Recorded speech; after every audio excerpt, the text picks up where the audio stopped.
Our world is changing, and that change can be stressful. We don't know how to deal with that change. One of the ways of dealing with the change is consciously linking the heart and the brain. We're going to talk about that briefly in just a moment.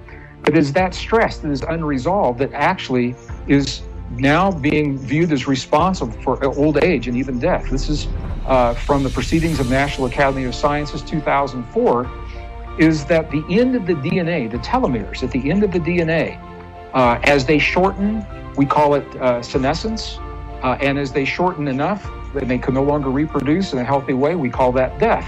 What they're finding is unresolved stress. Chronic stress is actually shortening the telomeres at the end of the DNA as they go through the cell division. So this is science telling us that stress is killing, and it doesn't have to, because we now have the technology to know what to deal with this. The longer those telomeres are at the end of the DNA, the longer we live life and the healthier we can be. All right, so how do we optimize this heart-brain connection? I mentioned the Institute of Heart Math just a moment ago.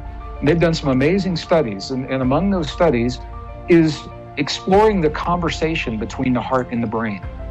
Every moment of every day, the heart is sending information to the brain, and the brain is responding and sending information back to the heart. The big conversation is between the heart and the brain. The lesser conversation is from the brain back to the heart. The way we feel in our heart determines the quality of the signal to our brain. So what you're seeing on the screen right now, for example, we feel experiences of anger, hate, jealousy, rage, frustration. You see a very chaotic signal going from the heart to the brain, and the brain releases chaotic chemistry into the body that we would call stress chemistry, high levels of cortisol and adrenaline. So for someone, consciously or subconsciously, who doesn't feel safe, or who feels that they're always threatened, or they need to be hypervigilant in life, or for someone who can never seem to achieve the goals of the day. We're drowning in information, as we said at the beginning of the program.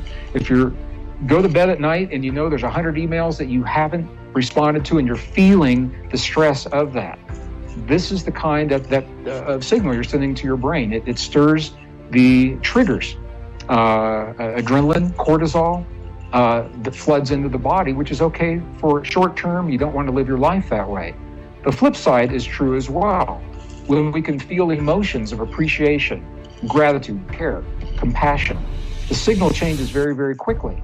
And that signal to the brain tells the brain, it's safe in my world, so I don't have to prepare for fight or flight in the stress chemistry.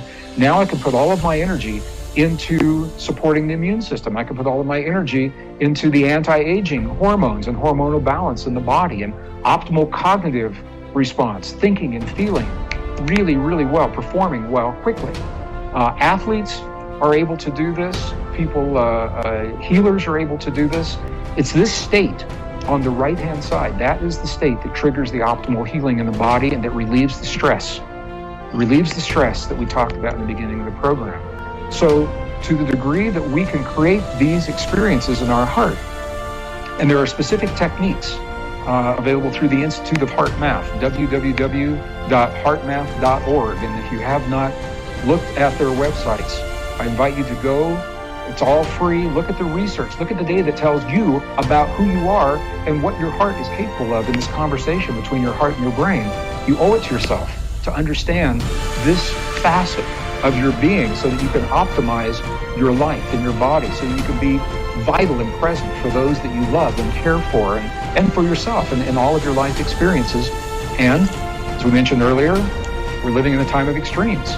So as we embrace these extremes in a healthy way, this experience that is called coherence. Coherence is what this is called. The optimum conversation between the heart and the brain is a very low frequency. Hertz. It's 0.1 hertz. And that 0.1 hertz allows us this optimal conversation, this optimization between the heart and the brain, and it does so many things. This coherence, the more coherence we create, the optimum, the communication between the heart and the brain. The more coherence we create, the optimum experience of intuition. This is where our deep states of intuition come from. You create that coherence, and you go into your heart and you ask the questions that are important to you about your life and decisions that you're making. The greater coherence you set up, the optimal immune response. This is how you trigger the powerful, powerful immune response that allows you to travel and go to new parts of the world and see and experience things that maybe you haven't been able to in the past. The more coherence you have, optimal balance of biochemistry in your body, hormonal balance, cholesterol, heart rate variability, all of these things. And that's what we're going to talk about right here. I'm just going to say this very, very quickly. The more that we can create this coherence, the more resilience we have to change because we've optimized all those things that I just shared. I believe this is the frontier of a new medicine. This is the medicine of the future. This is where we're going. But understanding the power of the human heart is the new frontier because it has been left out of so many things in the past.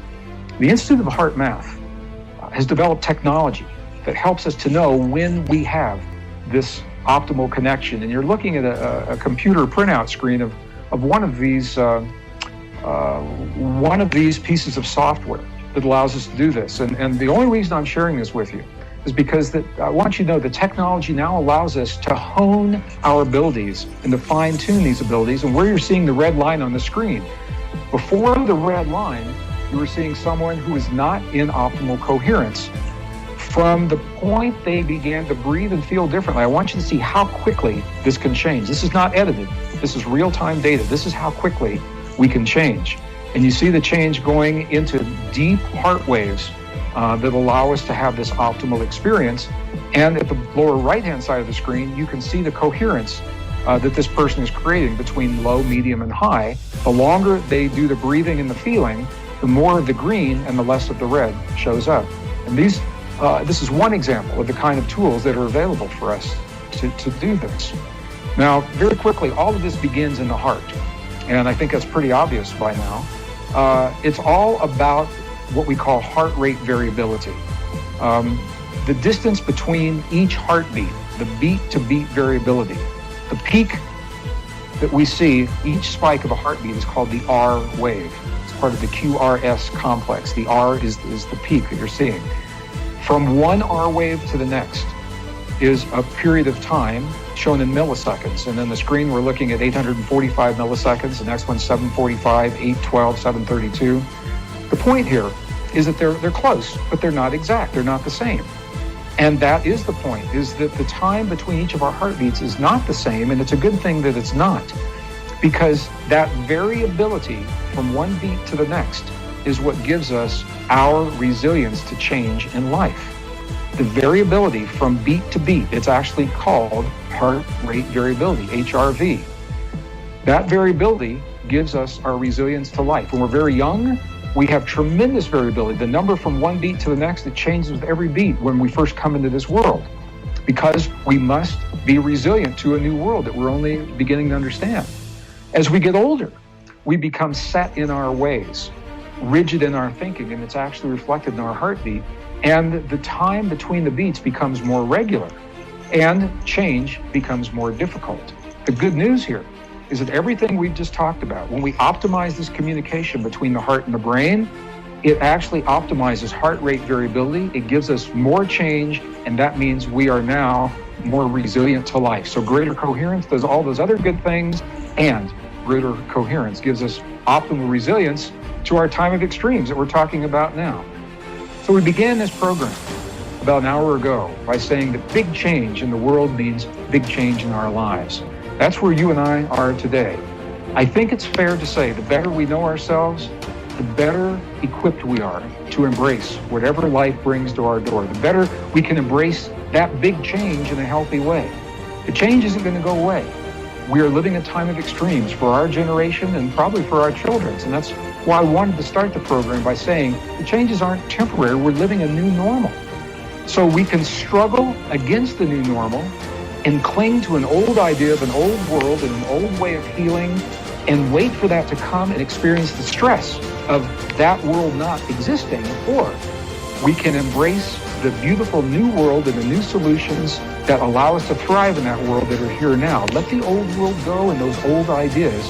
And I've just shared with you the science that gives us new ways of thinking, of moving from competition to cooperation, from separation to connection. Those are all the keys in helping us to embrace this change in a better way. The power of the human heart, I think this is the next frontier of health and healing, And if you haven't already, I think you're going to see more and more about this in some of the studies that I've shared with you today.